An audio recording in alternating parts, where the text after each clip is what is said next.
Namaste. Welcome to another episode of Geopolitical Commentary. In this episode, we'll discuss some of the events happened in the last few days and if they are going to have any impact on India long term. In this video, we'll talk about the sudden flood of applications to BRICS membership.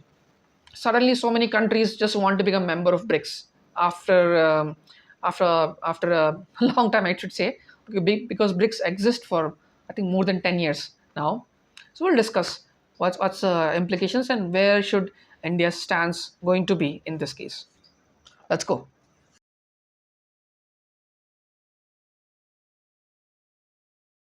Recently, Turkey, a NATO member, applied for BRICS membership. Azerbaijan too is keen to join BRICS. Armenia and Algeria recently joined the BRICS Development Bank, and many other countries express their desire to become part of BRICS.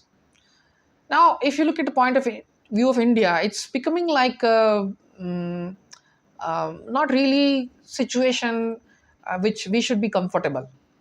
Simply because so far the criteria of BRICS membership is not defined. It started with five members: Brazil, Russia, India, China, and South Africa. Fine, because they have a collective GDP, they are developing nations, and then few more members were added based on consensus of all nations. But so far, BRICS hasn't defined a criteria of which countries to join, and if is it economic, is it regional, is it anti-West, is it military? It's not really military or anything. So I think the concern or the strategy of India is to define what is going to be criteria of BRICS membership, or is anybody is welcome to join.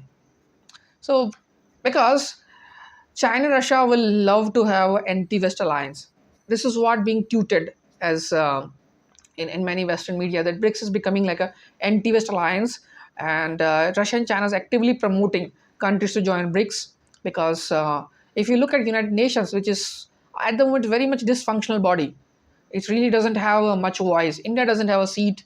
South Africa doesn't have a seat. There's no country in South American continent having a seat. So many countries which are bigger in population, contributing a lot in world GDP, are not even member of that. So UN is very much a dysfunctional body which doesn't really represent interest of many of the nations which are growing and which are going to continue to grow in the world economy. So BRICS was presented by some commentators or China as an alternative, and it is kind of anti-West alliance. It's becoming like an anti-West alliance, and I think that's a concern we should be having. That it should not be an anti-West alliance. It should be like anybody who feel that the developing nations are going to have a voice should be able to join. And one good thing about BRICS is it's not a military alliance. It's very clear from the start. The countries which are member of it, of course, they have plus and minuses of being together, but they are not really keen on making this a military alliance. And in the future, if we see the BRICS members are looking forward to contribute, not contribute, sorry, continue trading in their own currencies. So that can be a potential downfall for dollar. That the countries, if they are trading in their own currencies, they don't need dollar because dollar is now really weaponized, and many countries are suffering from weaponization of dollars. So that can be one thing. And the countries who are looking forward for cultural exchange in their own way of doing things without any preconditions, because BRICS doesn't have preconditions to join. Other alliance might have, and it's also a kind of developing world, multiple world order, which is being tutored as it.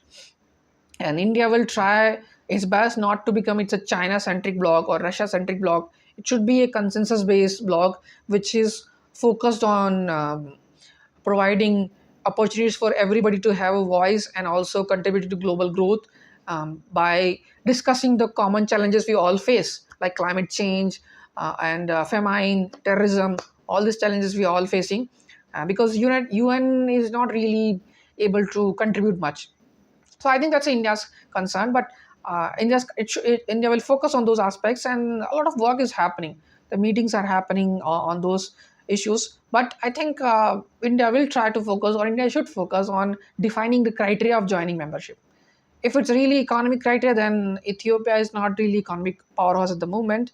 If it's more about non-military, then of course Turkey's membership could be questioned because it's a member of military alliance, and it's one of those countries which tries to maintain balance things, but it has unfavorable relations with India.